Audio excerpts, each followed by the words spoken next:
Hello, this is Tom Fredrickson with Montesano Today. We're doing a follow-up and continuing our coverage of the recent ISIS terrorist bust here in sleepy little Montesano, Washington.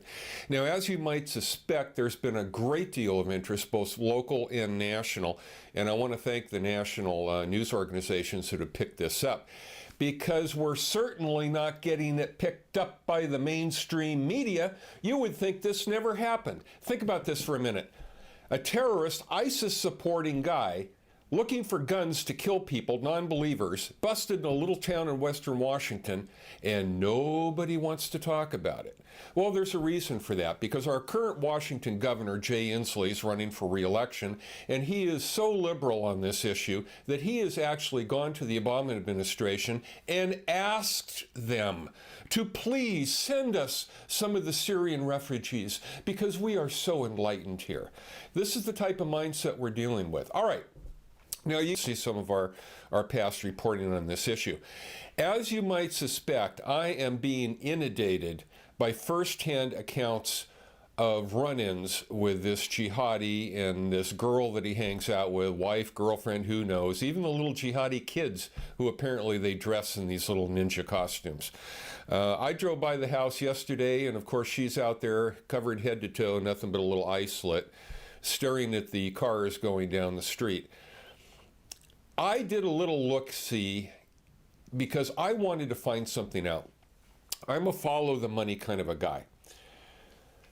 I'm always interested who is supporting these terrorists as they run around the country trying to gather their supplies, just live day to day and get by.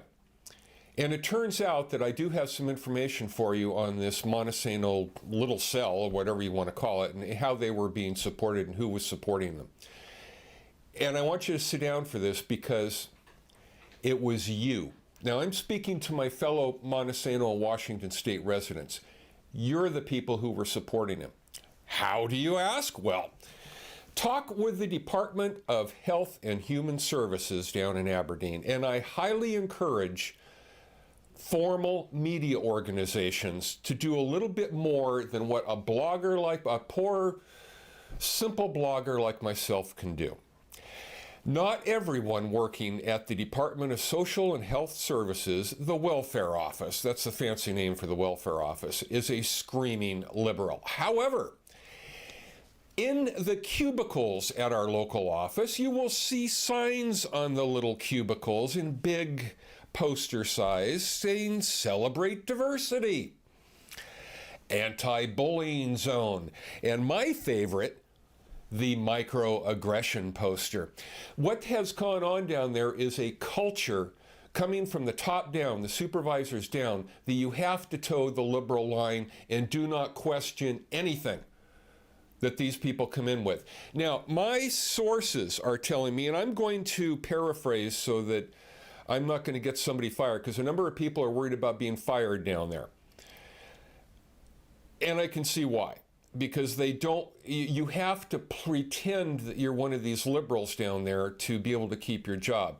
But trust me, you guys that are watching this down at the DHS office, that guy in the cubicle, that gal down at the water cooler that you work with that you think is a little Obama button polishing friend of yours, they are writing down everything you say.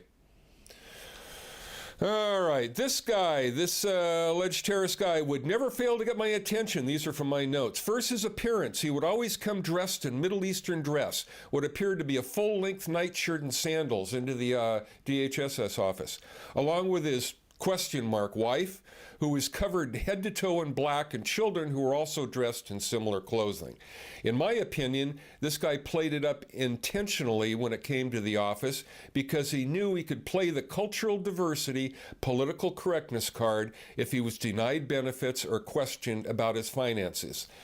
But come to find out, his finances were never questioned. They didn't want to ask because they were afraid they would look like bigots if they asked this Muslim guy about his finances when he's collecting every welfare benefit you can think of. However, he and his little cabal showed up at the welfare offices in one of two vehicles, either a full limo, which I can verify apparently he owns, is sitting out in front of his house right now outside of Montesano, or a town car. I'll let you make your own judgments. Hey, look, I can go on and on and on. I've got personal impressions, but then again, these are just anecdotal and personal impressions that are related to me by the people that dealt with this guy. The point of this particular broadcast today, and it's a tie-in to our broadcast that I did earlier in this week. Our local news media, and this is going all the way up into the MSM, the mainstream media, don't want to discover these things. All you have to do is talk to the people, and you are going to find out all sorts of information and just how much these ISIS jihadi type people living amongst us are milking the system, taking the money from you and me to turn around and buy weapons to kill our children. Now then again, this is an opinion. You can turn on the news and see this every day. We've got to start wising up. This political correctness is killing us. And I'll tie this up with this. We all remember what happened at Sandy Hook, although that wasn't a terrorist situation. It's just off the top of my mind because of the outrage afterwards.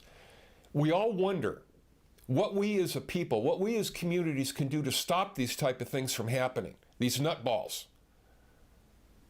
If you don't say something, if you allow situations like this to fester, this is an obvious red flag.